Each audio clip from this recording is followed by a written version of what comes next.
ప్రజల ఆస్తులకు భద్రత కల్పించడమే లక్ష్యంగా రెవెన్యూ శాఖలో విప్లవాత్మక సంస్కరణలు తీసుకొచ్చినట్లు రాష్ట్ర రెవెన్యూ శాఖ మంత్రి అనగాని సత్యప్రసాద్ పేర్కొన్నారు. ఇందులో భాగంగానే 1.90 లక్షల ఎకరాల చుక్కల భూములకు త్వరలో విముక్తి కల్పించబోతున్నట్లు వెల్లడించారు. రెవెన్యూ శాఖలో గత 2 ఏళ్లలో అమలు చేసిన సంస్కరణలు, సాధించిన లక్ష్యాల గురించి సచివాలయంలో ఆయన మీడియాకు వివరించారు. భూములు, రిజిస్ట్రేషన్లు, రీసర్వే విషయంలో ఎవరికీ ఇబ్బంది లేకుండా 2 ఏళ్లలో ఎన్నో సంస్కరణలు తీసుకొచ్చామని, గత ప్రభుత్వం భూముల యాజమాన్య హక్కులపై కల్పించిన అనిశ్చితిని తొలగించి ప్రజల విశ్వాసాన్ని పునరుద్ధరిస్తున్నామని తెలిపారు. ఒకే గ్రామానికి నెలలో 4 రోజులు అధికారులు వెళ్లి అక్కడ ప్రజల సమస్యలు నిర్దేశిత వ్యవధిలో పరిష్కరించేలా వినూత్న కార్యక్రమాన్ని చేపట్టాం. వైకాపా ప్రభుత్వం హక్కుదారులకు కూడా తెలియకుండా రీసర్వే చేయించింది. దీనివల్ల భూ సంబంధిత సమస్యలపై ప్రభుత్వానికి దాదాపు 7.5 లక్షల ఫిర్యాదులు అందాయి.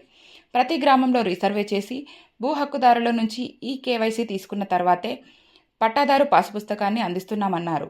సీసీఎల్ఏ జయలక్ష్మి, రిజిస్ట్రేషన్లు, స్టాంపుల శాఖ ఐజీ బిఆర్ అంబేద్కర్ పాల్గొన్నారు. ఉన్నటువంటి సమస్యలు ఎలా ఏం చేస్తే పరిష్కరించబడతాయని చెప్పి అందరూ head of the departments, collectors అందరూ కూడా ఉండి డిస్కస్ చేసి అవన్నీ కూడా ఎప్పటికప్పుడు మానిటర్ చేస్తున్నటువంటి ప్రభుత్వం ఈ కూటమి ప్రభుత్వం.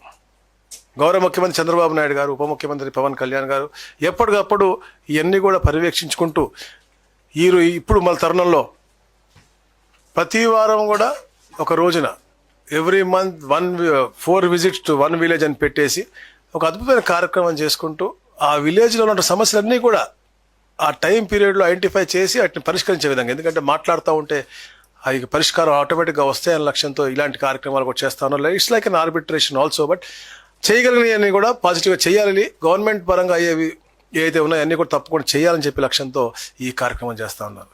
మీ అందరికీ తెలుసు, గతంలో చాలా పోస్టులు కూడా చాలా ఖాళీగా ఉన్నాయి. ఎప్పటికప్పుడు ఎక్కడికి వెళ్ళి తహసీల్దార్ లేరు అని చెప్పారు.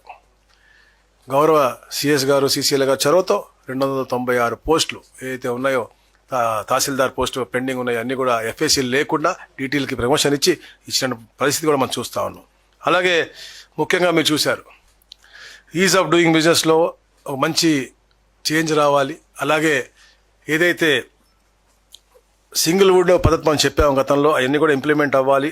ఈ తప్పుగా ఉన్నటువంటి లేఅవుట్లన్నీ కూడా చాలా ఇబ్బందికరంగా ఉన్నాయి కాబట్టి నాలా యాక్ట్ కూడా రద్దు చేస్తామని చెప్పాము, అది కూడా చేయడం జరిగింది. మరి ముఖ్యంగా ఏదైతే ఫ్రాడులెంట్ రిజిస్ట్రేషన్స్ ఉన్నాయో అవి రద్దు చేసే అధికారం కలెక్టర్లకు ఇచ్చాం. దాంట్లో క్లారిటీ కూడా రాబోయే రోజుల్లో ఇవ్వబోతా ఉన్నాం. ఎందుకంటే కొన్ని ప్రాంతాల్లో ఎప్పుడైతే ఇచ్చారో మేము అప్పటి నుంచి అని చెప్పేసి కొందరు అధికారులు అడ్డు పెడతా అని చెప్పేసి మాకు కంప్లైంట్ కూడా వచ్చింది. అది రెట్రాస్పెక్టివ్గా ఇచ్చే విధంగా గౌరవ ముఖ్యమంత్రి గారితో చెప్పేసి గతంలో కూడా జరిగినటువంటి అప్పుడు రిజిస్ట్రేషన్ ఉంటే అవి కూడా రద్దు చేసే విధంగా ఈ కార్యక్రమం కూడా మేము చేయబోతా ఉన్నాం. మీ అందరికీ తెలుసు, ఏదైతే గత పరిపాలకులు ఉన్నారో గొడ్డలిపాటి నాయకులు రీసర్వేని వాళ్ళ స్వలాభం కోసం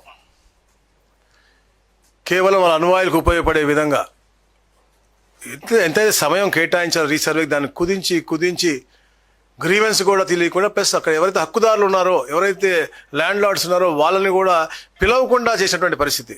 కానీ మా ప్రభుత్వం వచ్చిన తర్వాత మా దృష్టికి వచ్చినాయి. ఎక్కడికి వెళ్ళినా కూడా 80%, 70% అంతా కూడా ల్యాండ్కి సంబంధించిన సమస్యలు వస్తూ ఉన్నాయి. దాదాపు 7.5 లక్షలు సమస్యలు వచ్చినాయి.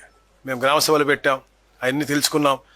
రీసర్వే పకడ్బందీగా 2.0 ప్రతి ఒక్క గ్రామం ఏదైతే వాళ్ళు చేశారో మళ్ళా రీసర్వే చేసి వాళ్ళందరి దగ్గర కూడా మన ఈకేవైసీ తీసుకుని ఎస్ వాళ్ళు ఒప్పుకున్న తర్వాత నాది పక్కాగా వచ్చింది అని చెప్పిన తర్వాత గుడ్ ఫర్ ప్రింటింగ్ అని పంపించి అప్పుడు ప్రింట్ చేసి వాళ్ళకి ఆత్మగౌరవం నింపే విధంగా పట్టాదారు పాస్బుక్ కూడా ఇచ్చినటువంటి పరిస్థితి మనం చూస్తూ ఉన్నాం.